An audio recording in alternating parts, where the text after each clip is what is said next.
حدیث نمبر 329 حضرت ابن عباس رضی اللہ تعالیٰ عنہ سے مروی ہے، فرماتے ہم رسول اکرم صلی اللہ علیہ وسلم کے ہمراہ مکہ مکرمہ اور مدینہ طیبہ کے درمیان جا رہے تھے تو ایک وادی سے گزرے تو اس نے پوچھا یہ کون سی وادی ہے؟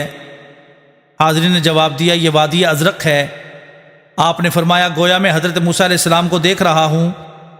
آپ نے ان کے رنگ اور بالوں کے بارے میں کچھ ذکر فرمایا لیکن داؤد راوی کو یاد نہیں رہا۔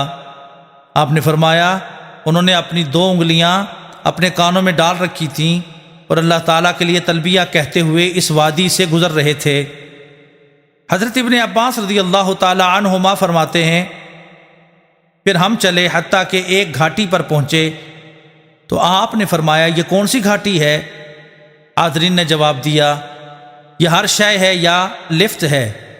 آپ نے فرمایا گویا میں حضرت یونس علیہ السلام کو دیکھ رہا ہوں، وہ سرخ اونٹنی پر سوار ہیں اور ان پر اونی جبہ ہے، ان کی اونٹنی کی لگام کھجور کی چھال سے بنی ہوئی ہے اور وہ تلبیہ کہتے ہوئے اس وادی سے گزر رہے ہیں۔